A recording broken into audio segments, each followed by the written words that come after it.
Good morning, friends. This is Josh, and we're reading our way through Genesis, the first book in the Tanakh, or the Torah, the law.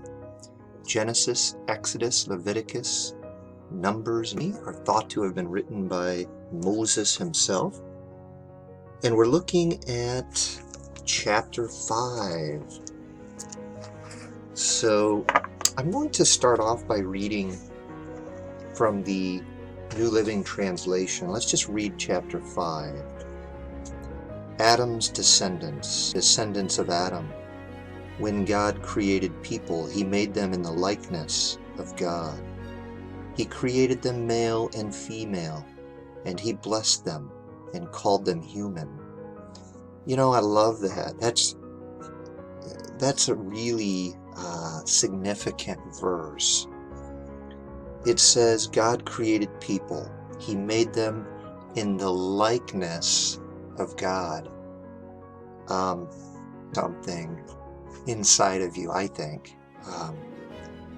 It doesn't matter what the color of someone else's skin is. It doesn't matter if they come from a different faith background. The one common denominator of all humanity is that God made us in his likeness. That's phenomenal. That's amazing.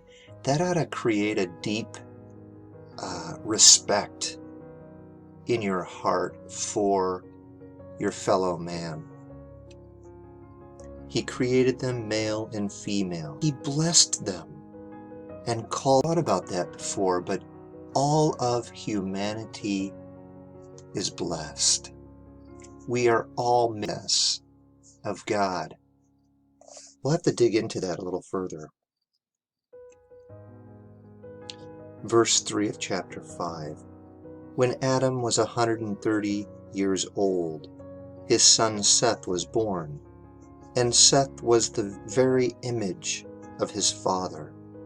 After the birth of Seth, Adam lived another 800 years. And he had other sons and daughters. He died at the age of 930. Wow, these guys lived a long time. Of his father. Isn't that interesting? We know that Seth would be the godly line that I wonder if that has more to do with his character than his physical appearance. It says very image. Very interesting. When Seth was 105 years old, his son Enoch was born.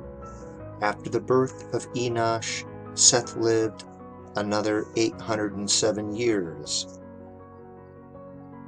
And he had other sons and daughters. He died at the age of 912. His son Canaan was born. After the birth of Canaan, Enoch lived another 815 years, and he had other sons and daughters. He died at the age of 905. When Canaan was 70 years old, his son Mahalalel was born. After the birth of Mahalalel, Canaan lived another 840 years, and he had other sons and daughters. He died at the age of 910. Can you imagine the family reunion with these guys all sitting around the table? You know, I once mapped out just a line, started at 0, put the age, and kept mapping out these years, just wondering what would happen. I challenge you to do that and see what happens. See who's together when. I mean, talk about a family reunion. When Mahalalel was 65 years old, his son Jared was born. After the birth of Jared, Mahalalel lived 830 years, and he had other sons and daughters. He died at the age of 895. When years old, his son Enoch was born. After the birth of Enoch, Jared lived another 800 years, and he had other sons and daughters. He died at the age of 962. Man, these guys lived a long time. When Enoch was 65 years old, his son Methuselah was born. After the birth of Methuselah, Enoch lived another 300 years in close fellowship with God, and he had other sons and daughters. Wow!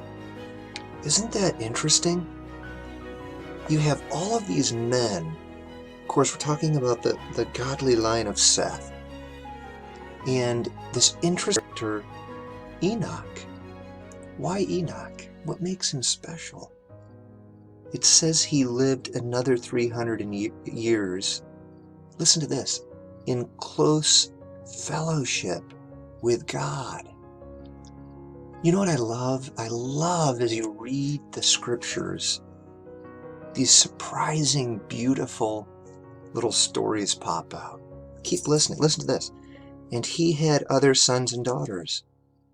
Enoch lived 365 years in all. Wow, listen to this. He enjoyed a close relationship with God throughout his life. Then suddenly, he disappeared because God took him. Wow. You know what I like about this? It's the hopeful idea that you can have a close relationship with God. It's the idea that God desires relationship. Why Enoch? I don't know why him. He decided he wanted to know this God better. He wanted to spend time with this God. And he developed a close relationship with the God of creation. Could the others have done so? I would assume. But he made this his mission. And it says that they had such a close relationship that God said, man, I got to take this guy. I want him to be with me. I want him to be near me. You know, think about that. Think about that. How much time does Josh Cropsey spend with God? How much do I care about my relationship with God?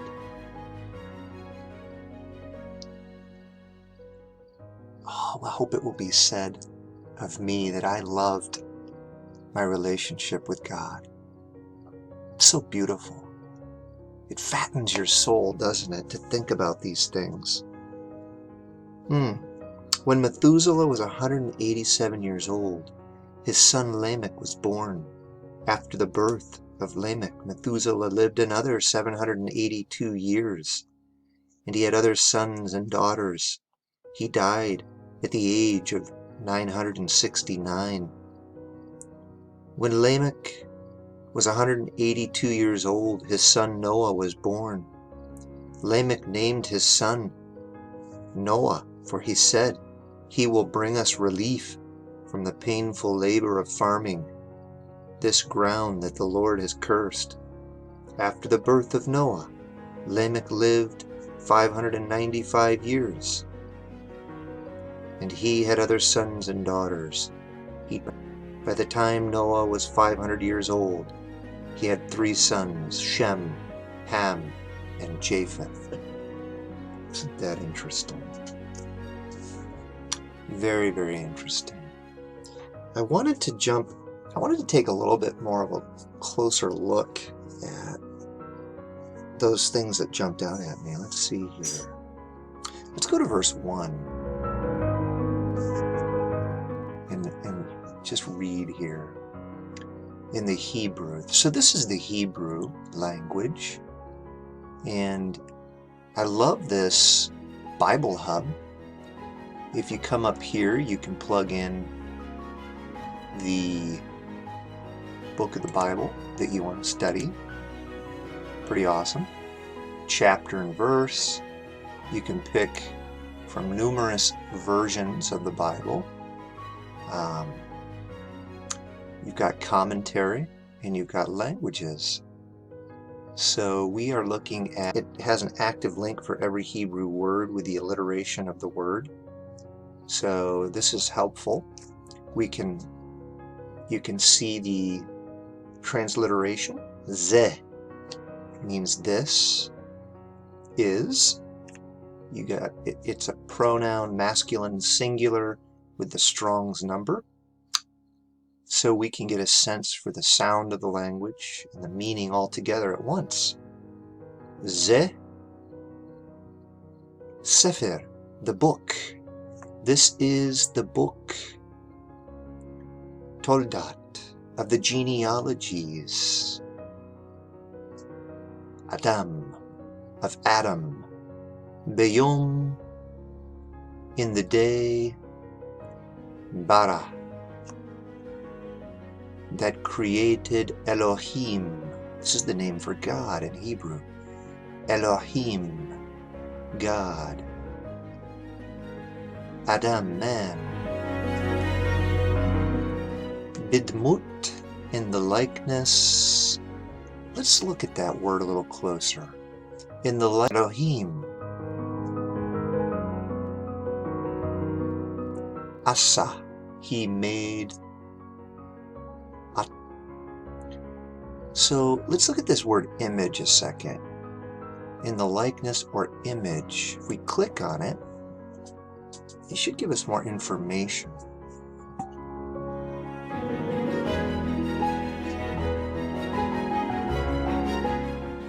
Looks like my internet's going to run a little slow here.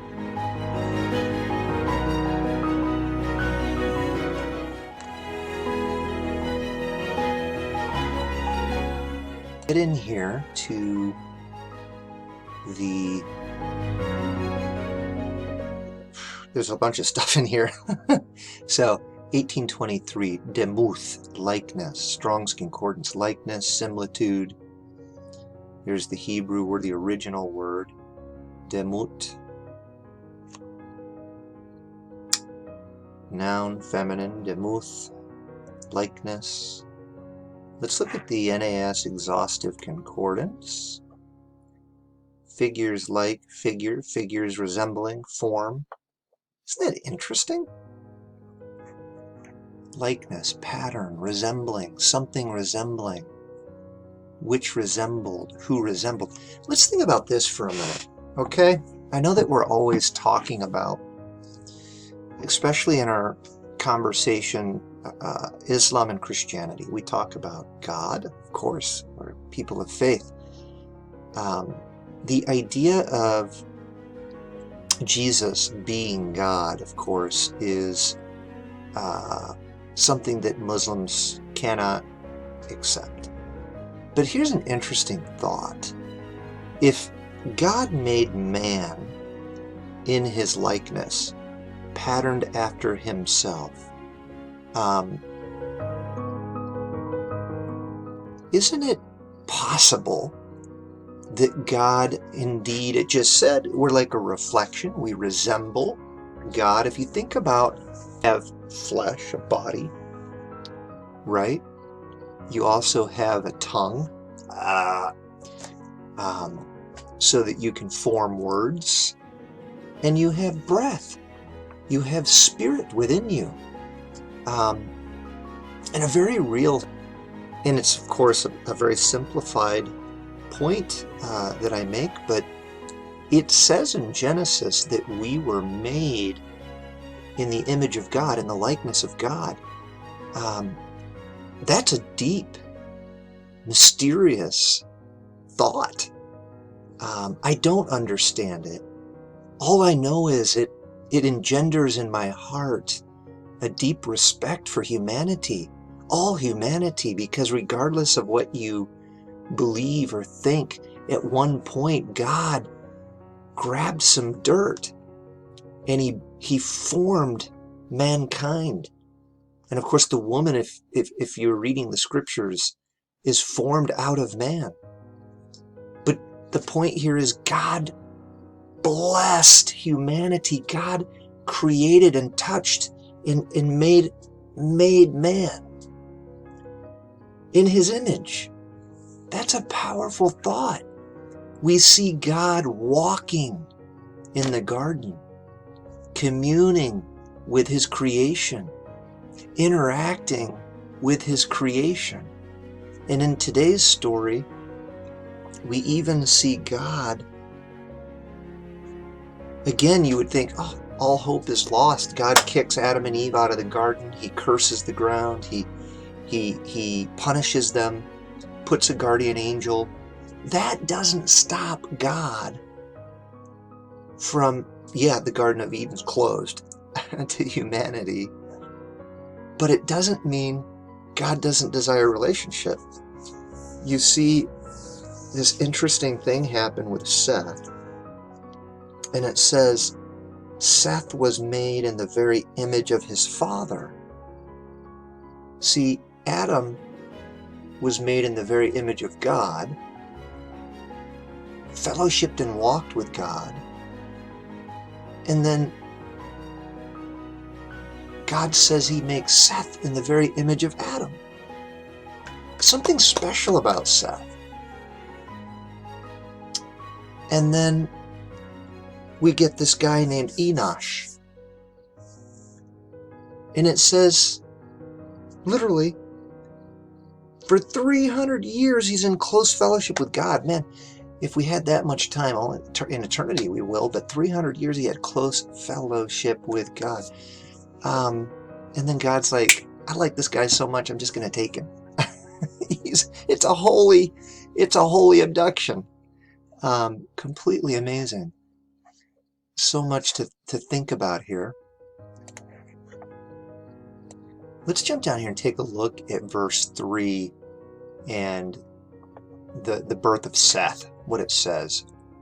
All right, so it says, Wehi Adam, and lived Adam Shelashim 30 Umayit, and 100 Shana years.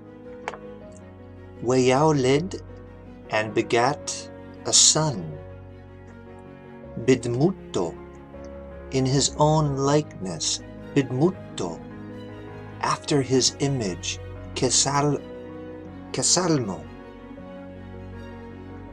Now that's interesting. So God made Seth. Adam's 130 years old, and he makes his son. Huh. And he begat a son.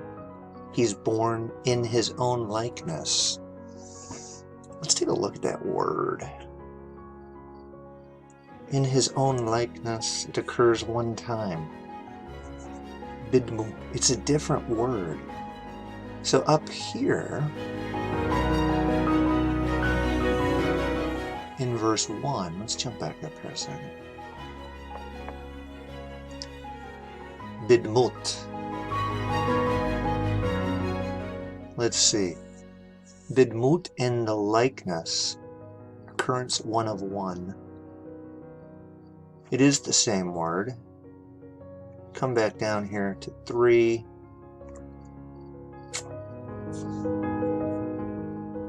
Bidmuto, in his own likeness, after his image.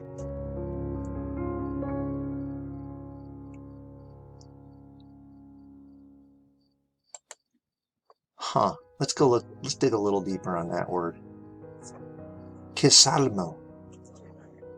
After his image, in his own likeness. It's almost like double the emphasis.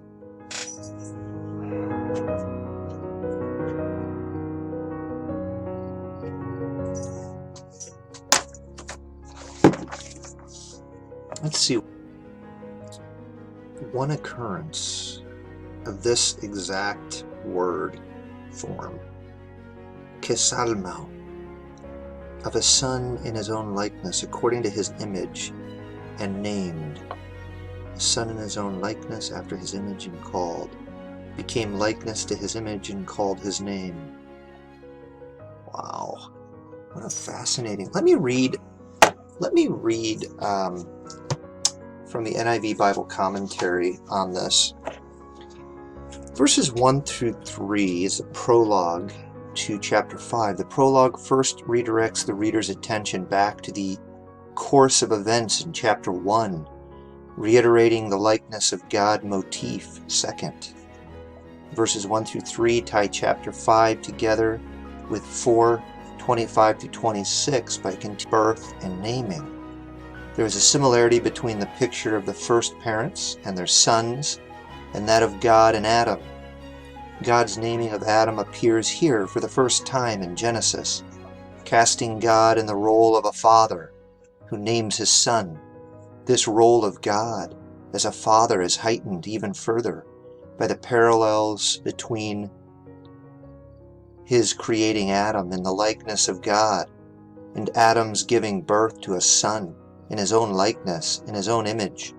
Clearly, although Adam is the father of Seth, and Seth the father of Enoch, etc., God is the father of them all.